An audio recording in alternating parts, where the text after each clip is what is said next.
हिंगोली मतदारसंघातील हत्ता साखरा तळणी सिंदगी राज्य रस्त्याचे भूमिपूजन दिनांक 9 एप्रिल रोजी सार्वजनिक बांधकाम मंत्री शिवेंद्रराजे भोसले आणि अध्यक्ष विधान परिषद महाराष्ट्र राज्य राम शिंदे यांच्या हस्ते संपन्न झाले।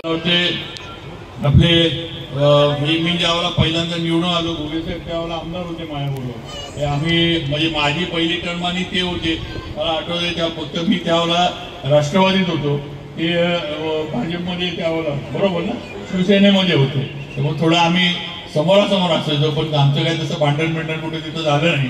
पण तेव्हापासून मी काम करतोय। आज माझे वडील सुद्धा बोडकोते साहेबांनी उल्लेख केला, इथली कोण जुनी लोक आहेत। माझे वडील कैलासवासी श्रीमंत छत्रपती अभयसिंहराजे भोसले अनेक वर्ष 78 सालापासून या महाराष्ट्र राज्याच्या राजकारणामध्ये ते काम करत होते।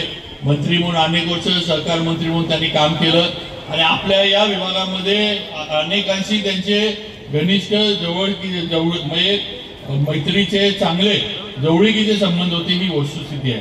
आज त्यांच्या पश्चात मी काम करतोय। आज आपण जसं आमदार साहेबांवर विश्वास ठेवला तसं माझ्या पण मतदारसंघात आज माझ्या मतदारांचा माझ्या माता भगिनींचा माझ्यावर तेवढा विश्वास मी मिळवू शकलो आणि नक्कीच काम त्या पद्धतीने करण्याचा प्रयत्न आहे। आज आपण योगायोग बघा, मगाशी जे सांगितलं ती वस्तुस्थिती आहे।